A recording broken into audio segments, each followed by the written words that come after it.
The roar of the grand ballroom suddenly faded when a strange sound echoed outside.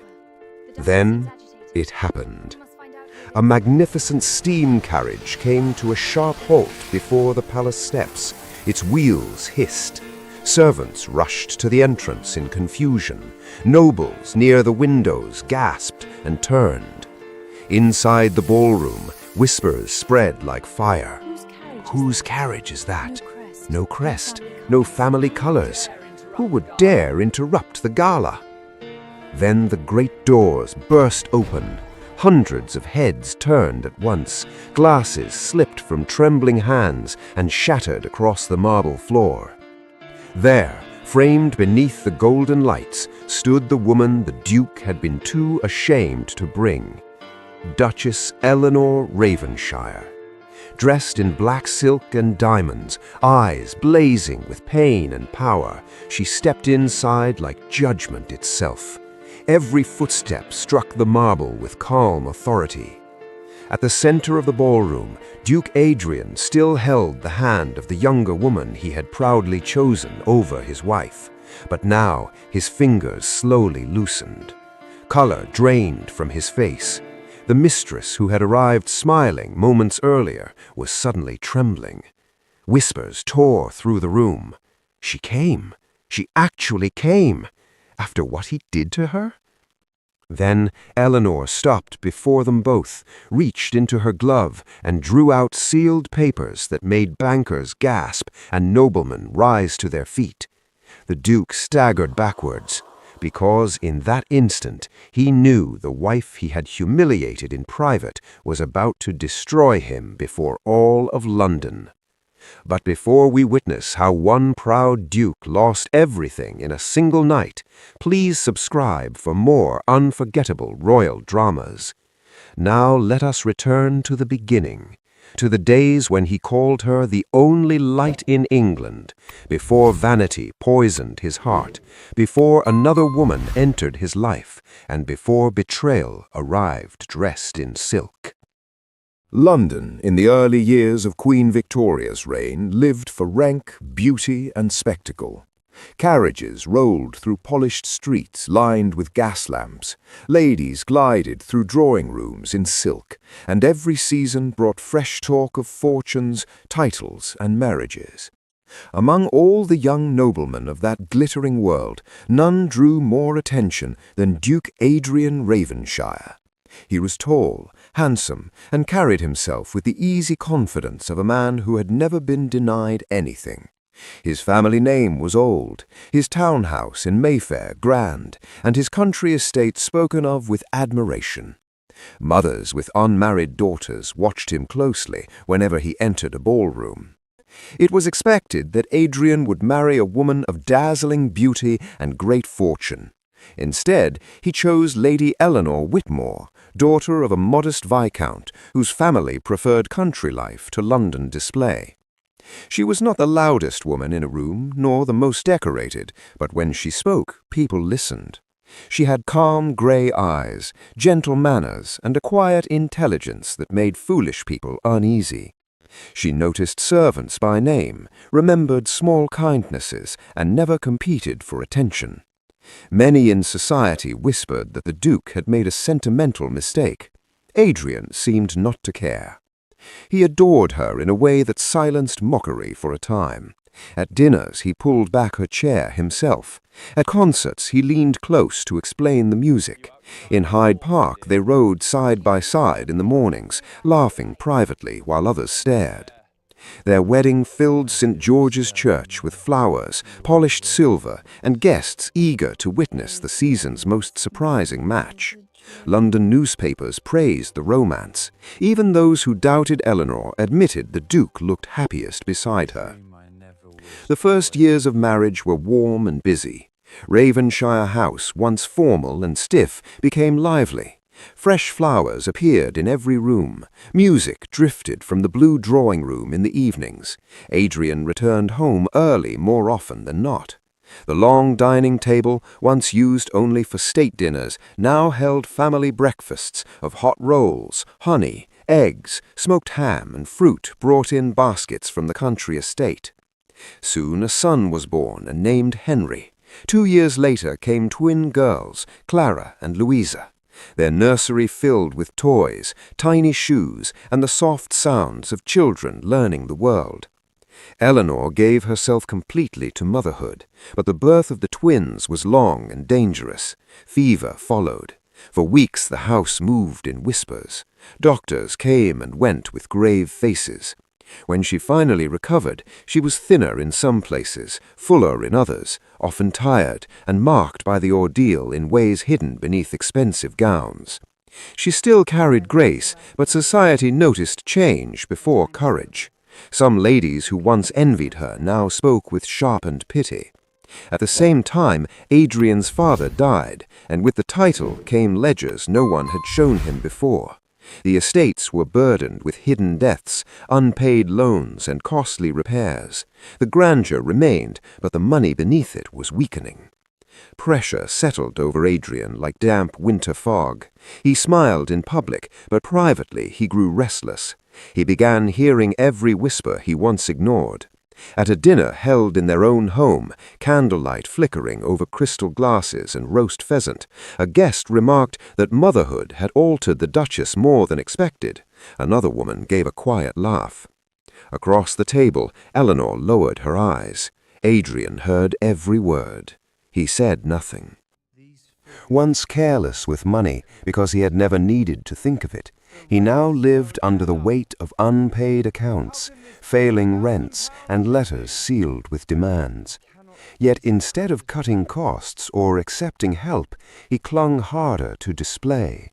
New coats arrived from tailors in Bond Street. 2 expensive horses were added to the stable.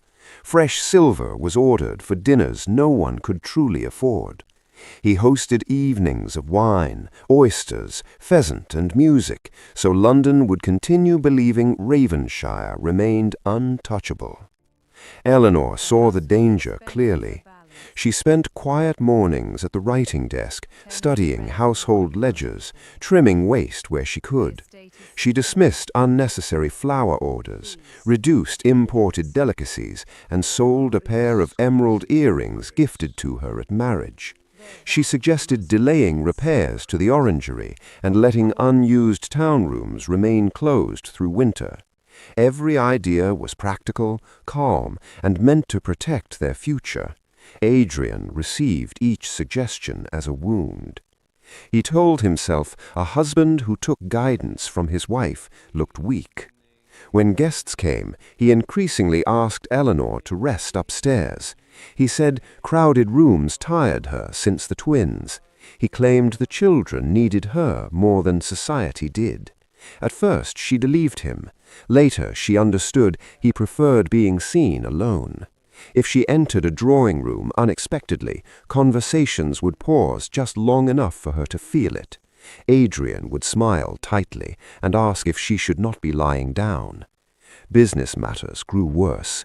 One afternoon, as his solicitor discussed overdue loans in the library, Eleanor quietly pointed out a duplicate charge in the papers. She had noticed it at once. Adrian snapped before the man could reply. He said the matter did not concern nursery minds and told her to leave the room. The solicitor stared at the carpet while she walked out. Cruelty arrived in small daily cuts. At supper, when roast lamb, potatoes, and buttered carrots were set before them, Adrian watched her accept a second spoon of potatoes and remarked that country habits were hard to lose. Another evening, he laughed before visitors that motherhood had made his wife soft in more ways than one. Servants carrying dishes heard every word. Eleanor kept her posture straight, answered politely when spoken to, and never let tears appear before others. She endured for Henry, Clara, and Louisa. The deepest hurt came not from scandal, but from innocence. During breakfast, with porridge cooling in bowls and rain tapping against the windows, little Henry climbed onto his father's knee and asked why father no longer kissed mother good morning. Adrian stiffened, set the child down, and said boys must learn not to ask foolish questions. He left the room without touching either of them. Henry looked confused. Eleanor turned to the window so her son would not see her face. Around that time, London gained a new favorite in Miss Seraphina Vale. She was a young widow with bright laughter, daring gowns, and a talent for making men feel grander than they were. She praised Adrian's taste, admired his horses, and listened with delight to stories others had heard too often. Soon whispers spread through clubs and tea-rooms that the Duke was seen with Miss Vale more than with his Duchess. One cold evening, Eleanor stood behind the curtain of an upstairs nursery window, candlelight warm behind her where the children played. Outside, Adrian bent with careful charm to help Seraphina into his carriage. Then he climbed in beside her and drove away. Pain changed Eleanor, but it did not weaken her mind. After the children were asleep and the house fell quiet, she began spending long evenings in the small morning room beside the library, where a coal fire burned low and only one lamp was kept lit to save oil. There she opened estate ledgers Adrian no longer bothered to read, stacks of unpaid invoices, rent reports from tenants, and letters tied with ribbon from her late father's old business circle. What first seemed disorder soon revealed something worse. Ravenshire was not merely strained, it was bleeding. There were overdue loans hidden beneath new borrowing, repairs charged twice, wine bills fit for a prince, and unexplained withdrawals made through intermediaries. Adrian's constant need to appear prosperous had become ruinously expensive. If matters continued, Henry would inherit a title with little substance behind it. Clara and Louisa might receive nothing but polished silver and portraits of dead men. Eleanor sat for a long time with one hand resting on the papers. Anger came, then fear, then a steadier feeling stronger than both. She would not let her children be sacrificed to vanity. The next week she sold a velvet case of jewels she had not worn in months.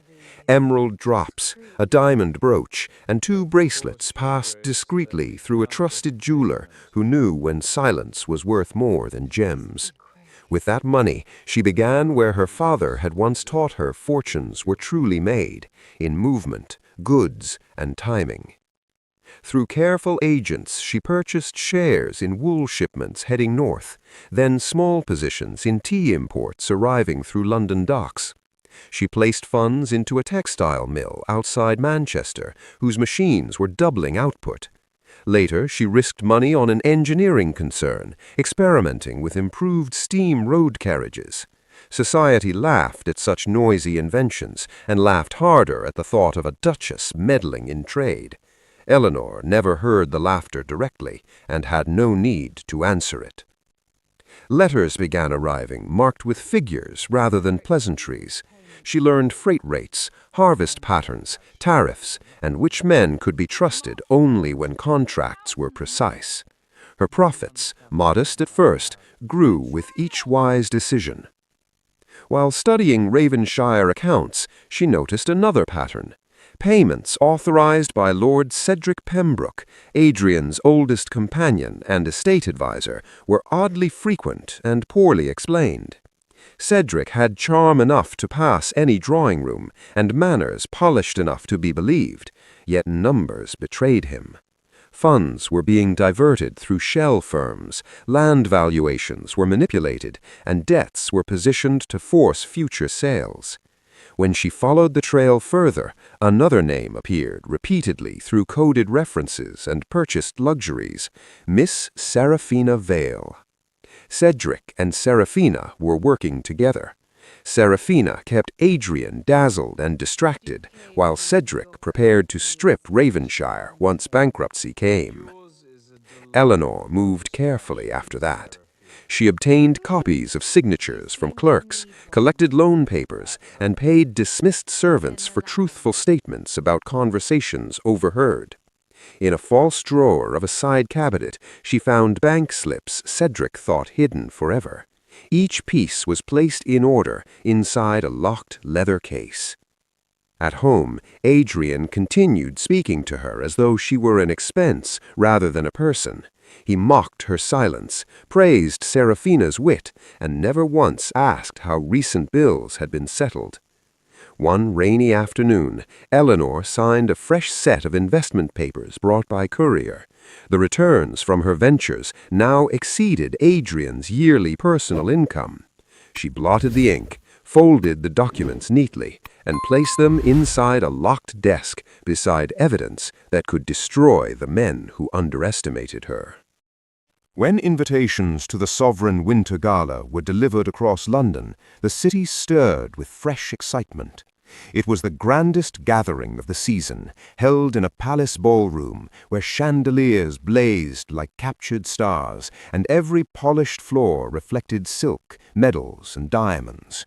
Ministers attended, foreign guests observed, and noble families measured one another with smiles that hid sharp intentions. To arrive beside one's wife was a sign of order, honor, and strength. To appear with another woman while one's wife lived was not merely rude, it was war spoken in public. At Ravenshire House, the invitation lay beside the silver coffee service at breakfast. Toast cooled untouched. A dish of kedgeree sat between them, sending up gentle steam. Adrian unfolded his newspaper as though discussing weather rather than dignity. Without lifting his eyes, he informed Eleanor she would not be attending. He said the palace staircase was long. He said crowds no longer suited her condition. He said London could be tiring after children. Eleanor held her teacup steady, though her fingers tightened around the handle. She asked no question, because the truth was already plain. By noon, whispers had begun in drawing rooms and modistes' shops.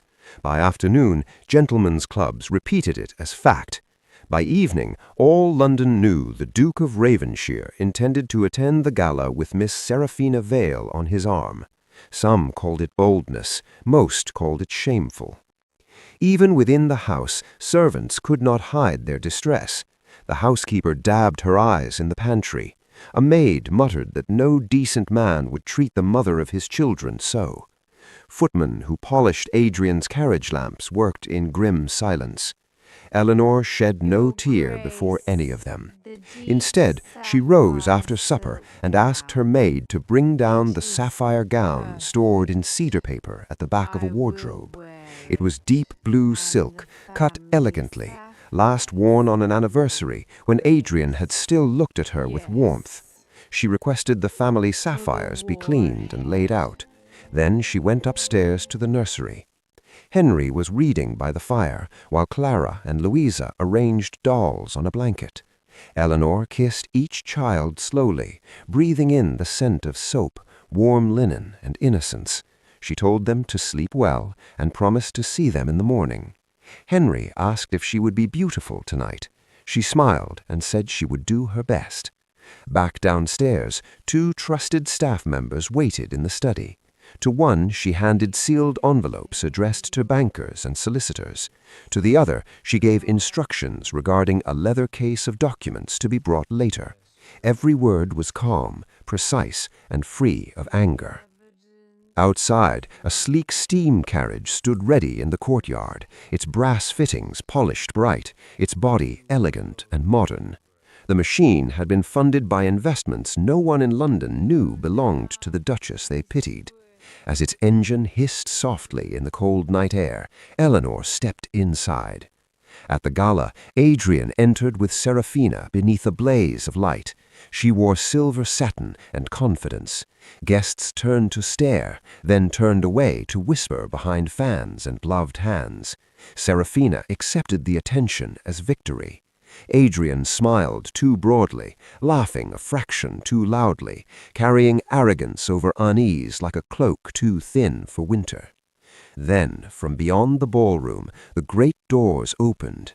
Every head turned as the footmen struck their staffs and announced, "Her Grace, Duchess Eleanor Ravenshire." Every conversation in the ballroom died the moment Eleanor stepped inside. Midnight silk moved softly around her as she descended the shallow entrance steps. the Ravenshire sapphires shining against her throat with a cold blue fire. Her hair was arranged simply, which only sharpened the dignity of her face. She did not look like a woman cast aside. She looked like the rightful center of the room. Behind her came men whose presence made whispers turn urgent, 2 bankers known across the city, a respected solicitor carrying a leather case, directors from a railway concern, and finally the Dowager Duchess Beatrice, upright and stern, her expression harder than marble.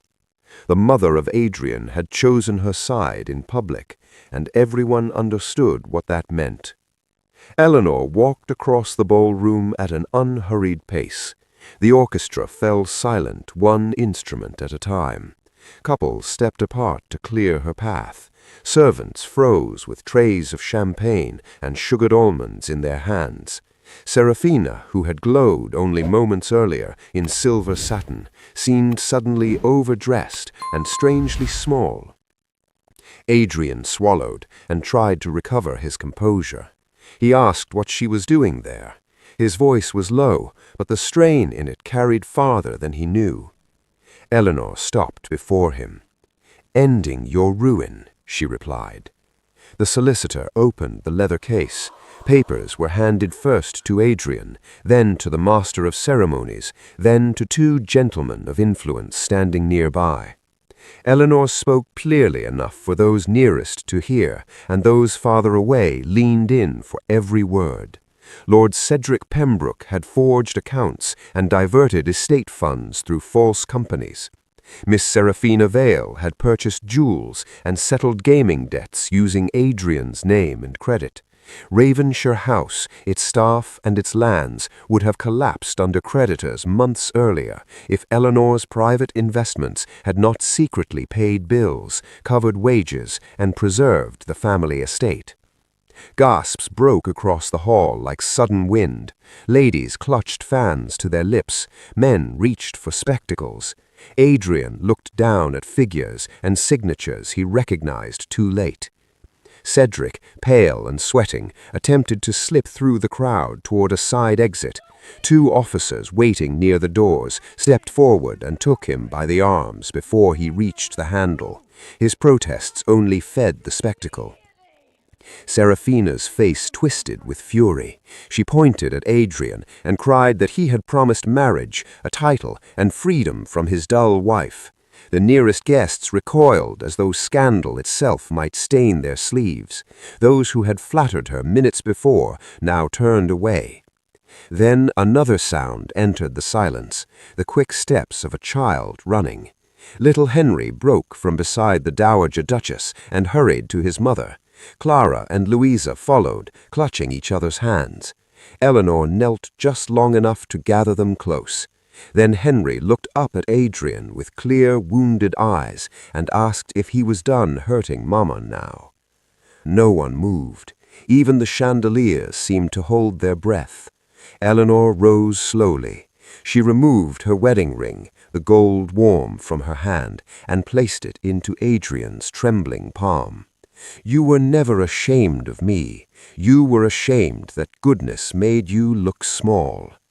Adrian's mouth opened, but no words came. Eleanor turned, gathered her children, and walked toward the doors with calm grace. The orchestra remained frozen.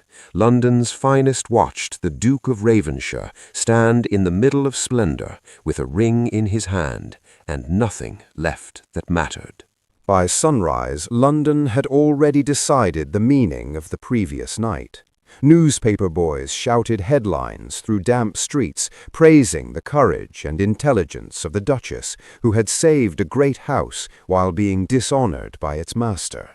In coffee rooms and drawing rooms alike, people repeated every detail with delight sharpened by cruelty.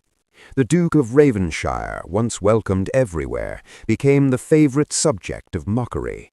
Invitations quietly stopped arriving. Men who had laughed beside him crossed streets to avoid greeting him. Women who once chased his notice spoke of him with thin smiles and raised brows. Miss Seraphina Vale vanished within days, fleeing to the continent with trunks half-packed and creditors at her heels. Lord Cedric Pembroke, stripped of charm once his fraud was known, was led through court doors beneath the stare of strangers.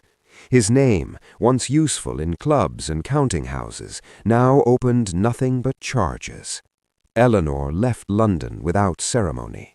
She travelled with Henry, Clara, and Louisa to Whitmore Hall, the older country seat of her family, where broad lawns rolled into fields, and oak trees lined the drive like patient guardians.